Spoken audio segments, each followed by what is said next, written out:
Saudações! Se você acompanha esse canal, já sabe que a metalinguagem é uma constante por aqui. E o vídeo de hoje não poderia ser diferente. Na primeira parte, caprichamos na ambientação e aproveitando a viagem que fizemos para marcar o início deste ano, 2026, vamos falar de filmes que têm tudo a ver com o cenário escolhido. Calma que você já vai entender. Na segunda parte, vou te contar a história real, sem apelação, sem sensacionalismo, sobre os terrores enfrentados na tentativa de voltar para casa. Bateu a curiosidade? Então já deixa o like aqui nesse vídeo, inscreva-se no nosso canal, siga nossa página no Instagram e prepare-se, porque o tema de hoje promete. Eu sou Clara Dantas, este é o canal Dantesco e hoje vamos falar sobre horror na neve. O bom é que a cada vídeo eu apareço com um corte de cabelo diferente, porque cresce muito rápido e num lugar diferente.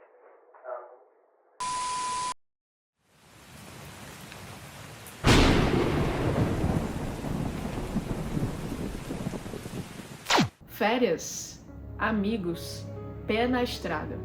Uma ótima premissa para um filme de terror, certo? Viagens em grupo geralmente começam assim.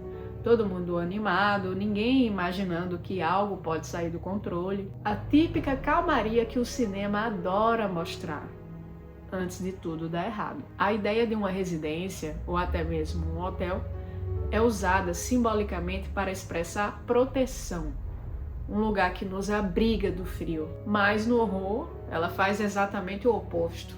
Nos isola, nos separa do mundo. A neve cobre tudo e nos dá a ilusão de que estamos seguros, enquanto nos deixa completamente sozinhos. Em Misery, ou Louca Obsessão, acompanhamos Paul Sheldon, um escritor de sucesso que sofre um grave acidente de carro durante uma nevasca e é resgatado por Annie Wilkes, uma ex-enfermeira que se revela sua fã mais obsessiva. O que começa como um ato de salvação rapidamente se transforma em um cárcere psicológico.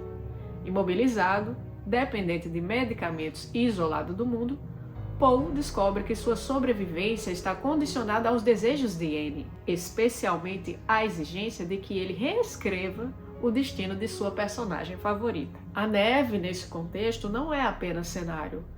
É um mecanismo que viabiliza todo esse horror. O acidente só acontece por causa da estrada coberta e da visibilidade comprometida. A nevasca contínua impede qualquer possibilidade de resgate. A paisagem branca apaga caminhos, rastros e referências, transformando a casa de Annie em um espaço fechado, quase fora do tempo. A neve garante que ninguém passe, ninguém veja, ninguém ouça. Paul não está apenas ferido. Ele está apagado do mundo. Esse isolamento é essencial para o desenvolvimento narrativo e psicológico da trama. Annie só consegue exercer controle absoluto porque o exterior foi soterrado. Cada tentativa de fuga de Paul esbarra não apenas na vigilância dela, mas na certeza de que mesmo se escapasse da casa, não haveria para onde ir. O tema central da obra é a perda total de autonomia. A violência sofrida por Paul é tanto física quanto mental, e o filme constrói essa tensão de forma gradual e cruel. Seu corpo é quebrado, limitado, constantemente lembrado de sua fragilidade, enquanto sua mente é submetida a humilhações, chantagens e à anulação de sua identidade como autor.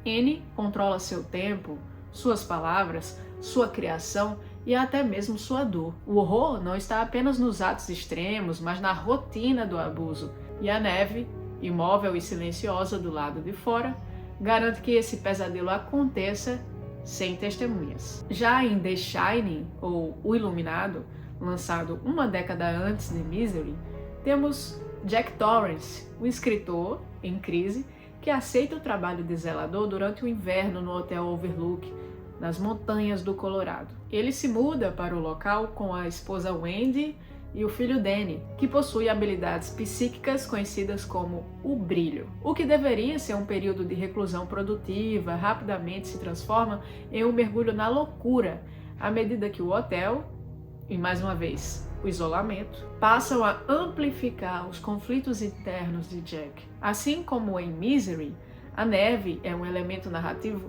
essencial. Quando o inverno se intensifica, o Overlook é completamente isolado do mundo exterior.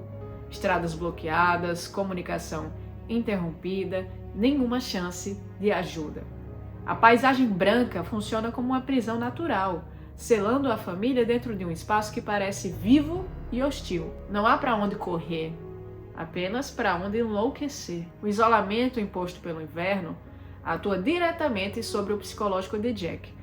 Longe da sociedade, sem estímulos externos e preso a um espaço carregado de memórias violentas, ele começa a se fragmentar. O hotel se aproveita dessa fragilidade, alimentando ressentimentos, frustrações e impulsos agressivos que já existiam. A neve cria um tempo suspenso, onde os dias se confundem e a sanidade se deteriora lentamente. O horror não surge de forma abrupta, ele se infiltra, assim como o frio que invade cada corredor. A violência em O Iluminado é construída como um processo de desumanização. Jack não apenas ameaça fisicamente Wendy e Danny, mas os subjuga emocionalmente, transformando o espaço doméstico em um território de terror. A famosa perseguição pelo labirinto coberto de neve sintetiza o papel desse elemento na narrativa.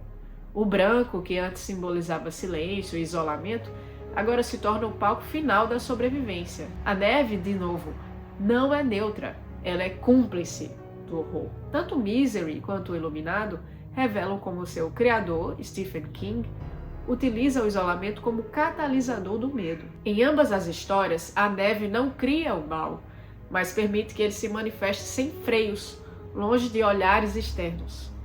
O autor compreende que o verdadeiro horror não está apenas em monstros ou forças sobrenaturais, mas no que acontece quando os seres humanos são privados de contato, liberdade e escolhas.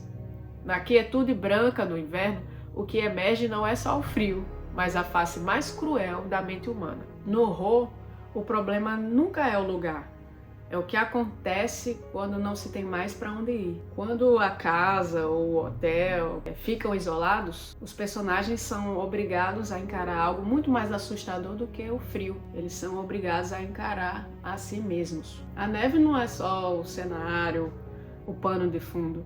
É algo que impede a fuga, o retorno para casa, que foi o que aconteceu com a gente nessa viagem. Então, desde que nós decidimos o destino da nossa viagem, que é um lugar chamado Lake Tahoe, atenção, editor, coloca aqui em algum lugar o mapa dos Estados Unidos, ele fica exatamente na fronteira entre o estado da Califórnia e Nevada. Então, tudo isso já foi mexendo com o imaginário, com filmes, séries que se passam nesse ambiente de neve, de distanciamento da civilização. E até um certo ponto estava tudo bem. Tinha pessoas praticando snowboard, esqui, se divertindo, brincadeiras ao redor da fogueira. Só que o problema veio quando nós decidimos voltar para casa. No dia que nós decidimos ir embora, estávamos nos preparando para fazer o check-out, né, entregar a cabana que nós estávamos. Já no carro ficamos sabendo que uma das estradas havia sido fechada. Então, demos meia volta, fomos procurando outra estrada. Aí também tinha sido fechada.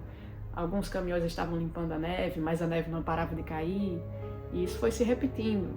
Então, chegou no ponto que a gente não conseguia nem avançar e nem retornar. Então, eram 3 carros. Na verdade, nessa parte eram 2 carros com amigos. E nós estávamos todos buscando rotas. Um deles sugeriu uma rota alternativa que permitiria que nós descêssemos da montanha, mas iria demorar bastante. Então, um percurso que normalmente duraria, 40 minutos, nós fizemos em 3 horas. E pouco depois que nós começamos a descer, sempre devagarinho, mesmo com correntes nos pneus, era um percurso assim, muito arriscado, muito delicado, porque qualquer coisa você poderia escorregar. Me perdi, peraí. Foi tão traumado. Peraí. Nós fomos descendo aquilo ali apreensivos. E as pessoas que estavam pouco atrás de nós passaram por uma avalanche literalmente uma avalanche. Então alguns carros ficaram soterrados, pessoas tiveram que sair de seus veículos para limpar e conseguir voltar a tentar andar no meio daquela neve. Enfim, para mim, que nunca tinha visto neve na vida, foi uma loucura, foi um trauma. Porque eu sou do sertão do Seridó, Potiguar, sou acostumado com calor. E aí, de repente, tudo isso acontecendo, eu não sabia nem como reagir.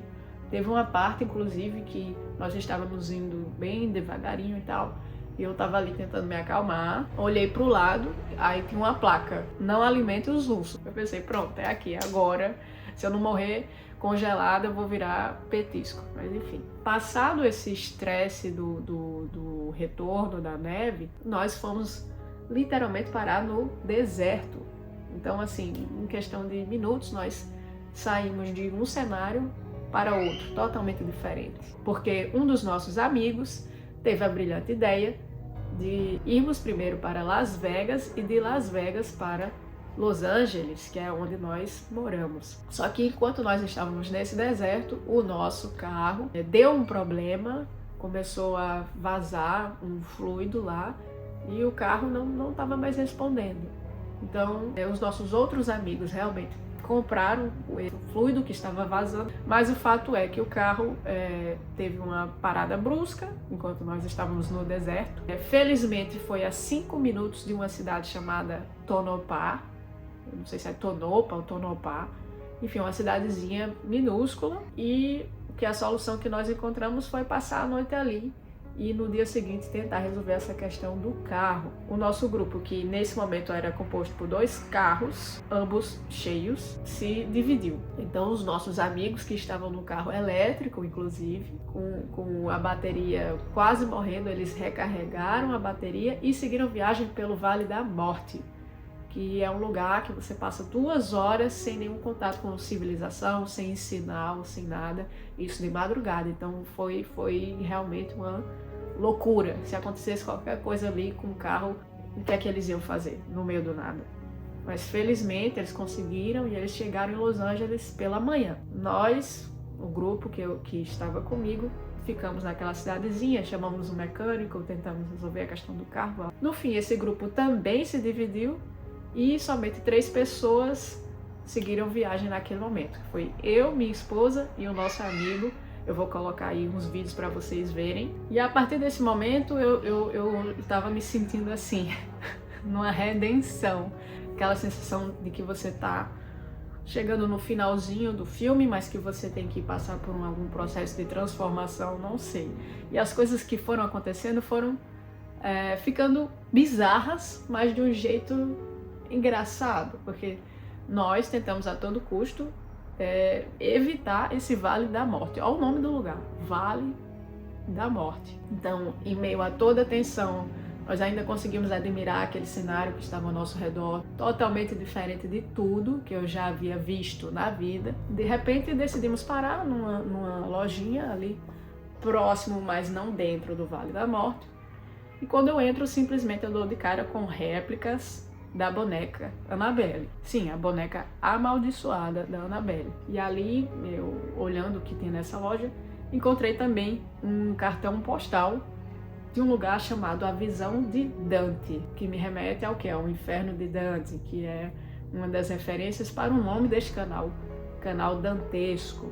Então é óbvio que eu comprei esse cartão postal. Seguimos viagem, anoiteceu e quando nós menos esperamos, está ali uma placa enorme com uns desenhos de uns ETs e o nome lá, Área 51. Então assim, a gente sobreviveu à nevasca, a gente fugiu de uma avalanche, fomos parar no deserto, o carro quebrou, aí consertamos o carro, continuamos pelo deserto e do nada a Área 51. Assim, na minha cabeça não fazia muito sentido.